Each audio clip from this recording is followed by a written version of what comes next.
Hello, my dear students. You are watching Brain Master Spoken English. Today, we will learn some important words, how to use it in your speaking and in your writing.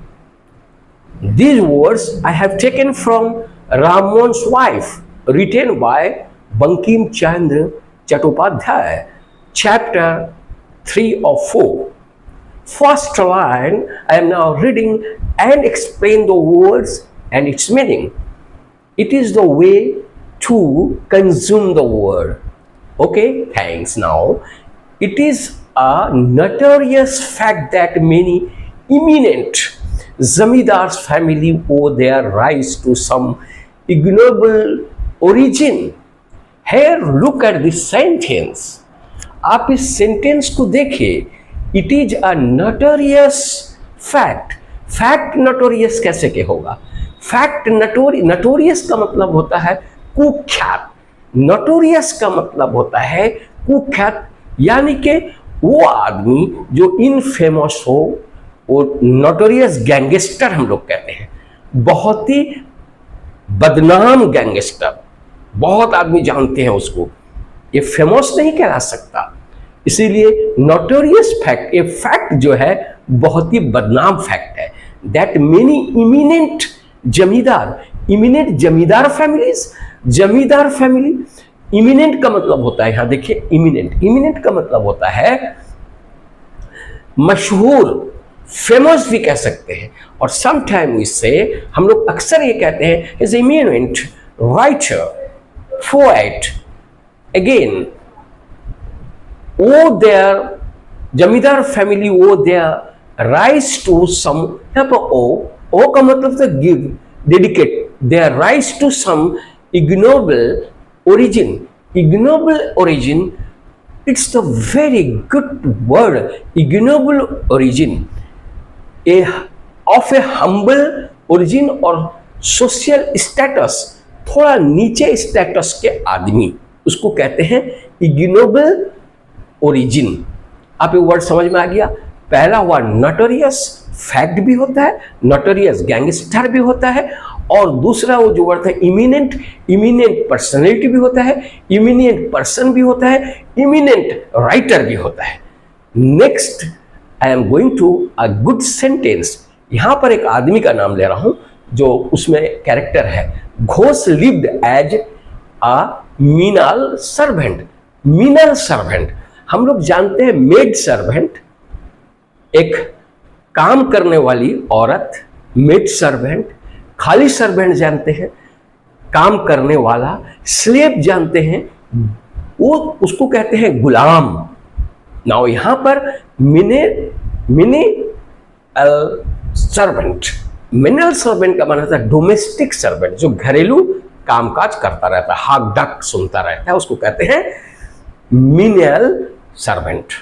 Okay, next sentence और एक ले ले, फिर देखें उस sentence में क्या बंकिम चंद्र चट्टोपाध्याय लिख रहे हैं. Now look at this sentence. It is true indeed that discordance and broils between his two helpmates often interrupted his domestic felicity, lack of agreement. Here we should know the word. First word is, here look at discordance. Discordance का मतलब होता है lack of agreement और consistency और dissent, यानी कि मतभेद. It is true indeed that discordance, मतभेद, and broils.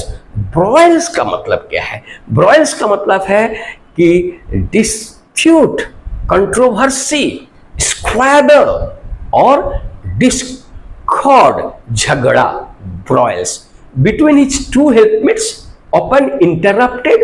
इंटरप्टेड का मतलब क्या है? इंटरप्टेड, ऑब्स्ट्रक्टेड, बैड, यानी कि बाधा प्राप्त होता था. हिज डोमेस्टिक फेलिसिटी, यहां पर डोमेस्टिक फेलिसिटी मेरे को आया.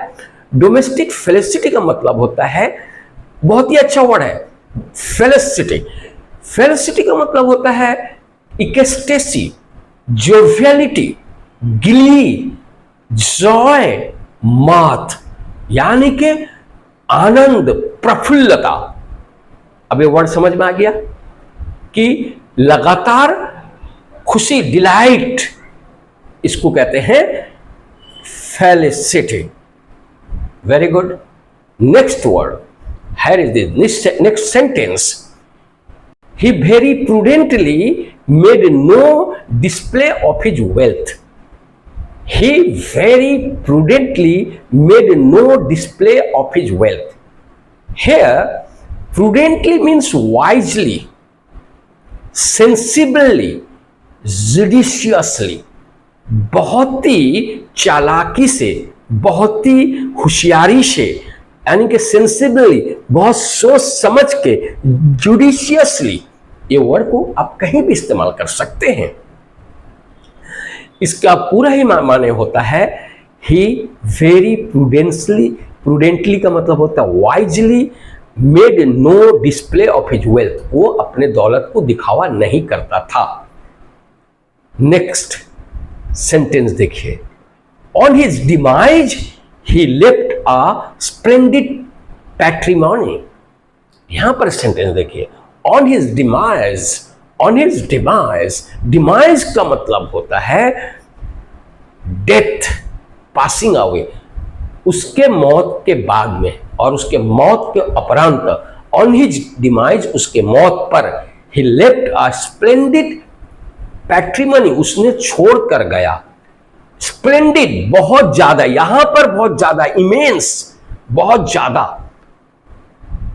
पैट्रीमनी का मतलब होता है पैटर्नल गिफ्ट, लिगेसी, इनहेरिटेंस और हेरोम, यानी कि नस्ली दौलत छोड़कर जो गया, टू ईच ऑफ हिज 3 सॉन्स के लिए।